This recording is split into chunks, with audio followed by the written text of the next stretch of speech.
दोस्तों, उत्तर प्रदेश के मैनपुरी जिले में एक खेत से मिले 4000 साल पुराने हथियारों ने पुरातत्वविदों की उत्सुकता को बढ़ा दिया है।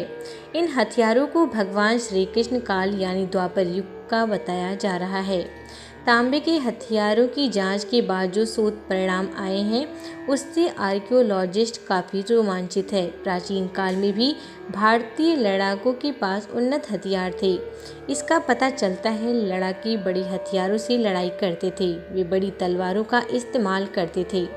करीब 4 फीट तक लंबे हथियार उस समय होते थे। हथियार काफ़ी तेज और सोफिस्टिकेटेड आकार के होते थे। स्टारफिश के आकार के हथियारों का प्रयोग किया जाता था।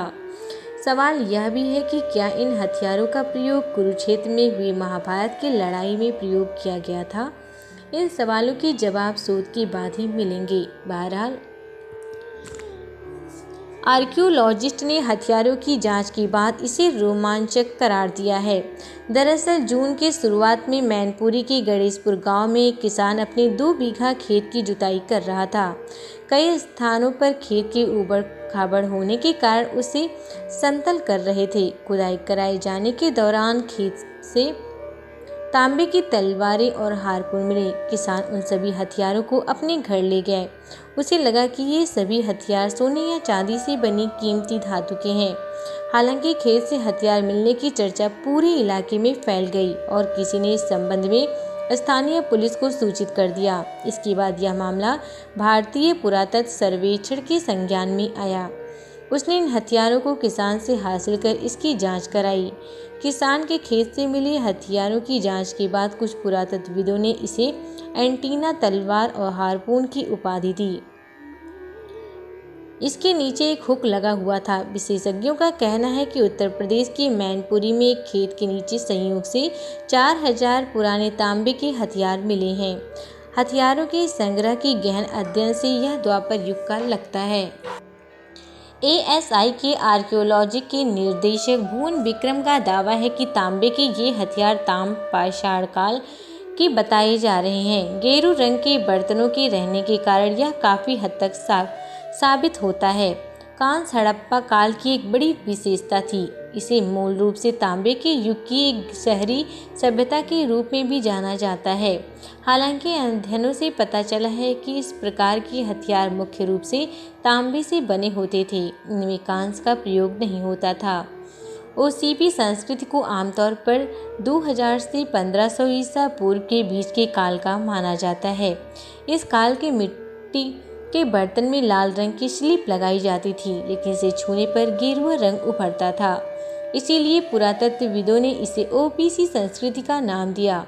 ASI के प्रवक्ता और संरक्षण निदेशक वसंत श्रावणकर ने कहा कि ऐसी कई खोजें हुई जो साबित कर सकती हैं कि मैनपुरी में मिली सामग्री लगभग 3800 से 4000 साल पुरानी थी। उन्होंने कहा कि निकटवर्ती सनौली, मदारपुर और शकटपुर साइटों से लिए गए नमूनों पर एक कार्बन डेटिंग परीक्षण भी किया गया था।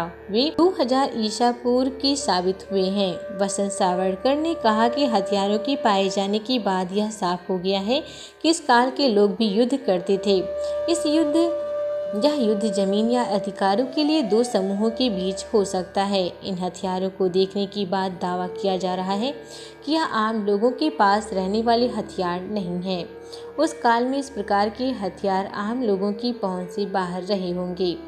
मैनपुरी के खेत में मिले हथियारों को अधीक्षण पुरातत्वविद राजकुमार पटेल ने चांस डिस्कवरी करार दिया। उन्होंने कहा कि यह बड़ी खोज साबित हो सकते हैं। सहारनपुर के सकतपुर गांव में खुदाई में शामिल विक्रम ने कहा था कि यह पता लगाने की ज़रूरत है कि प्राचीन हथियार एक क्लस्टर में क्यों मिले। हथियार कहीं ले जाया जा रहा था या फिर वे वहां बनाए जा रहे थे।